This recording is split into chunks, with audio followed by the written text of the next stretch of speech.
नमस्कार, मैं हूं आपके साथ अनुष्का राय और आप देख रहे हैं तक्षित न्यूज।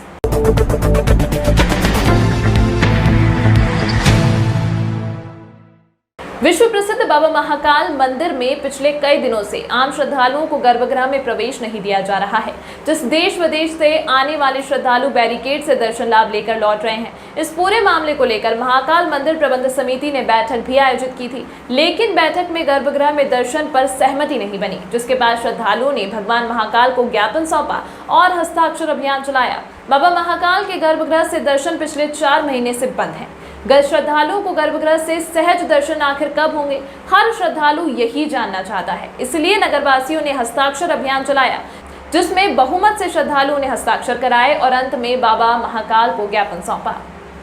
आज हम लोग महाकाल बाबा के जो दर्शन नहीं हो रहे हैं, उसके लिए शहरवासी भी परेशान है और बाहर से आने वाली भी जनता परेशान है। जो लोग वीआईपी से आते हैं उनके दर्शन तो बहुत आसानी से हो जाते हैं, क्योंकि वो पैसे देके करते हैं। ये सभी के लिए गलत बात है। एक जैसा न्याय सबके लिए नियम होना चाहिए, जो कि हमारे लिए नियम नहीं है। इसके लिए हम लोग मिलकर आज हस्ताक्षर अभियान चला रहे हैं।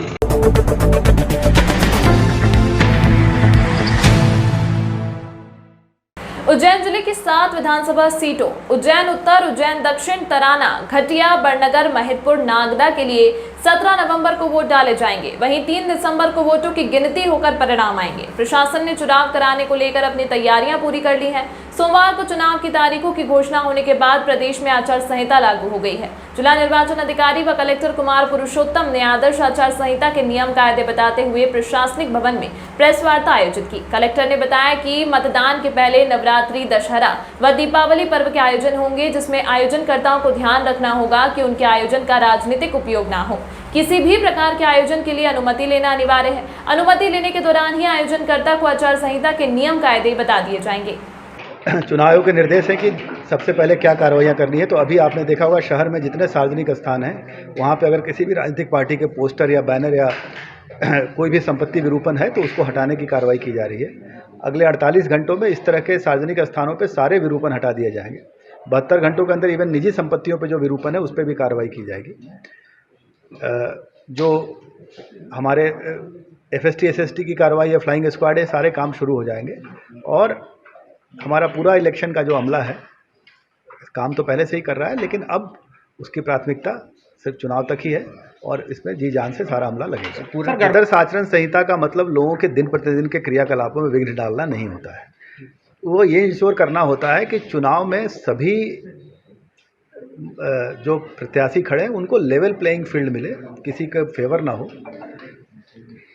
अगर कोई सार्वजनिक स्थल पे कोई गरबा करता है तो उसको निश्चित तौर पे अनुमति लेनी होगी, लेकिन उन गरबा स्थलों का उपयोग राजनीतिक उद्देश्य से अगर किया जाएगा तो निश्चित तौर पे आचरण संहिता के उल्लंघन में श्रेणी में ही आएगा। सर, किस प्रकार कहीं भी गरबा पंडालों में लाउड स्पीकर की अनुमति नहीं दी जाएगी। ऐसे भी नियम है कि लाउड स्पीकर बंद होगा।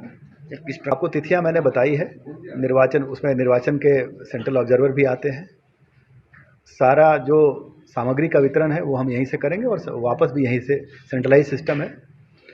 हर विधानसभा के लिए एक RO नियुक्त है जो संबंधित SDM मुख्यालय पे है। फॉर्म वहाँ लिए जाएंगे। उज्जैन उत्तर, उज्जैन दक्षिण को छोड़कर बाकी सारे फॉर्म संबंधित विधानसभा मुख्यालयों पे लिए जाएंगे। प्रत्याशी को वहीं जाके अपना फॉर्म भरना पड़ेगा। सारी कार्रवाइयाँ वहाँ से होगी।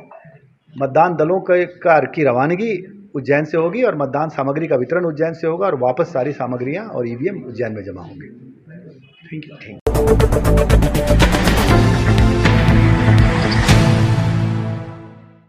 आचार संहिता की घोषणा होते ही नगर निगम प्रशासन ने सक्रिय होकर संपत्ति विरूपण इत्यादि की कार्यवाही आरंभ कर दी। निगम आयुक्त रोशन कुमार सिंह के निर्देश अनुसार आचार संहिता प्रारंभ होते ही नगर निगम द्वारा विभिन्न शासकीय एवं सार्वजनिक संपत्तियों, स्थलों से विभिन्न प्रकार के फ्लैक्स, होर्डिंग हटाए जाने की कार्यवाही शुरू की। दीवारों और अन्य स्थलों से विज्ञापनों को मिटाया गया तथा लोकार्पण, भूमि पूजन के बोर्डों को छुपाया गया। यह कार्यवाही संपूर्ण शहर में आरंभ कर दी गई है। विधानसभा आम निर्वाचन 2023 संपन्न होने वाले हैं। उक्त संपन्न होने वाले निर्वाचनों के संबंध में आदर्श आचरण संहिता आज से प्रभावशील हो गई है। आदर्श आचरण संहिता प्रभावशील होने के उपरांत नगर पालिका निगम उज्जैन द्वारा संपत्ति विरूपण से संबंधित कार्रवाई की जा रही है। नगर पालिका निगम क्षेत्र अंतर्गत 6 जोनों में 6 टीमों का गठन किया जा करके शासकीय संपत्तियों से, अर्धशासकीय संपत्तियों से और निजी संपत्तियों से संपत्ति विरूपण की कार्रवाई करते हुए बैनर, पोस्टर, होर्डिंग्स हटाए जाने की कार्रवाई लगातार की जा रही है। की गई कार्रवाई की जानकारी जिला निर्वाचन अधिकारी को MCC 1 और MCC 2 फॉर्मेट में निर्धारित समय सीमा में भेजी जाने की कार्रवाई नगरपालिका निगम उज्जैन के द्वारा की जा रही है।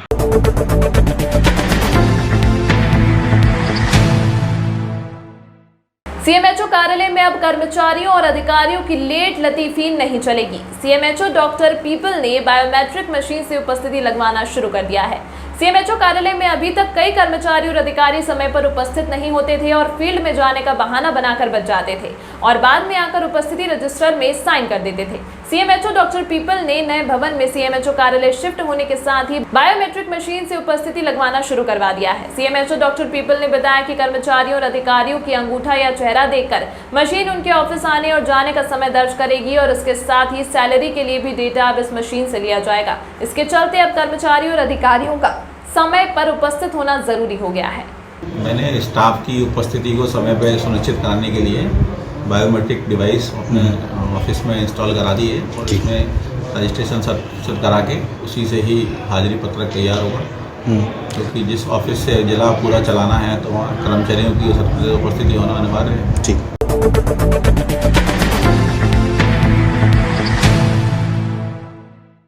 मध्य प्रदेश में विधानसभा चुनाव की आचार संहिता लागू होते ही प्रशासनिक विभाग हरकत में आ गया है। महाकाल मंदिर में राजनीतिक आधार पर होने वाली भस्मारती की अनुमति अब बंद कर दी गई है। इसकी अनुमति अब ऑनलाइन में बढ़ाई है। अब आम भक्तों को ऑनलाइन अनुमति उपलब्ध हो सकेगी।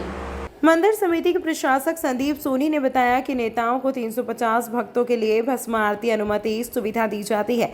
इसे आचार संहिता लागू होने के बाद बंद कर दिया गया है, जिसका अतिरिक्त लाभ अब 350 आम भक्तों को मिलेगा। राजनीतिक आधार पर दर्शन के लिए प्रोटोकॉल व्यवस्था भी आचार संहिता लागू रहने तक अब बंद रहेगी। श्री महाकालेश्वर मंदिर समिति द्वारा अब मंत्री, सांसद, विधायक, जिला पंचायत अध्यक्ष, विभिन्न राजनीतिक दल के प्रमुख पदाधिकारी, जनप्रतिनिधि के माध्यम से प्रोटोकॉल के लिए आने वाले अतिथियों के नाम लेना बंद कर दिए। यदि यह सुविधा जारी रखते हैं तो आचार संहिता का उल्लंघन की श्रेणी में आता है, इसीलिए मंदिर समिति ने यह व्यवस्था बंद कर दी है। चूँकि आज से ही आचार संहिता मॉडल कोड ऑफ कंडक्ट लागू हो गया है और जो बहुत ही क्लियर निर्देश होते हैं इलेक्शन कमीशन के, उन सभी का पालन महाकाल मंदिर में किया जाएगा।